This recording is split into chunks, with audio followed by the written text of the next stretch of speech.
E já tem discussão envolvendo a proposta de reforma tributária do governo federal. Um setor que pode ser muito afetado é o de serviços. Quem vai explicar para a gente é o advogado Gustavo Reck. Boa tarde. Boa tarde. Na prática, quais as alterações que essa reforma está trazendo para esse setor? Pois bem, é importante a gente esclarecer primeiro que nós temos algumas propostas de reforma. Nós temos a tramitação da PEC 110 de 2019, que é do Senado Federal, e a PEC 45 de 2019, que tramita na Câmara. Nós tivemos há cerca de 20 dias atrás a proposta do Poder Executivo sobre a extinção do PIS e do COFINS, são contribuições, e a criação de um novo tributo que vai impactar muito vários setores, mas especialmente de forma negativa os prestadores de serviço. Existem, inclusive, taxas nesse setor de serviço, não é? Explica para a gente quais seriam esses valores. Certo. A proposta do governo ela prevê a criação de uma nova contribuição, chamada de CBS, e essa contribuição ela viria com a alíquota de 12%. Para ficar mais claro aí para o nosso ouvinte, nosso telespectador, nós temos hoje PIS e COFINS somados, uma alíquota de 3,65%, que pode chegar até 9,25%. Então, dentro dessa nova proposta, nós teríamos efetivamente a majoração desses tributos de 3% a 9% para 12%, um impacto grande. Então, a gente teria, então, um impacto, vamos dizer assim, negativo para o setor de serviço. Algum setor é positivo essa reforma? Nós teremos, na verdade, essa alíquota, segundo a proposta, sendo apresentada para todos os setores.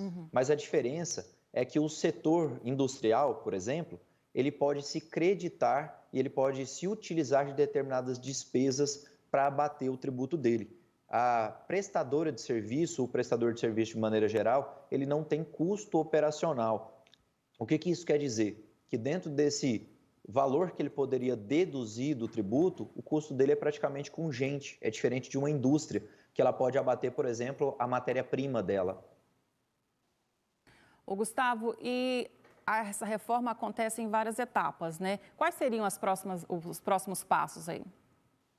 O governo ele preferiu fazer a reforma tributária de forma faseada, então a primeira que vai à discussão é esta aí que foi protocolada há cerca de 20 dias. Ela mexe nesses tributos aqui que nós comentamos e as próximas seriam, e há uma tendência de uma convergência, uma congruência entre essas duas propostas de emenda à Constituição. Então, o objetivo do governo federal seria, primeiro, nesse momento, mudar essa configuração com a vinda da CBS e a extinção de PIS e COFINS, para depois fazer uma reforma mais ampla, que iria atingir o ISS, o ICMS, que são tributos aí dos estados e dos municípios. E essa demanda, como qualquer reforma, mas essa demanda uma discussão, um estudo, uma projeção bem mais ampla.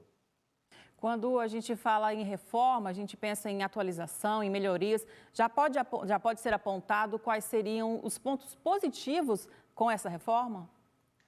Sim, a ideia de toda a reforma proposta até hoje, ela seria de desburocratizar o sistema tributário que nós temos hoje. Vale a pena aqui dar um exemplo de algumas estatísticas. Nós temos o contribuinte hoje gastando mais de 2.600 horas no ano dele para poder entender, para poder conseguir cumprir obrigações acessórias e poder pagar o tributo dele. Então, eu acho que o principal ganho dessa reforma, se ela passa dessa maneira, seria de gerar uma burocracia muito menor e um sistema tributário que fosse mais efetivo, que fosse mais direto. E também tem reflexo, claro, dentro do que nós temos hoje, negativo. Tá? Eu acho que a expectativa de qualquer cidadão é que a reforma tributária ela reduza os tributos. As reformas que estão propostas aí, elas não vão entregar redução tributária. A gente sabe que essas discussões aí estão apenas no começo, né? Tem muito ainda a ser amadurecido, discutido, e a gente torce para que os resultados sejam positivos para todos. Obrigado pela sua participação. Eu que agradeço, é um prazer poder contribuir aqui com o jornal. Okay.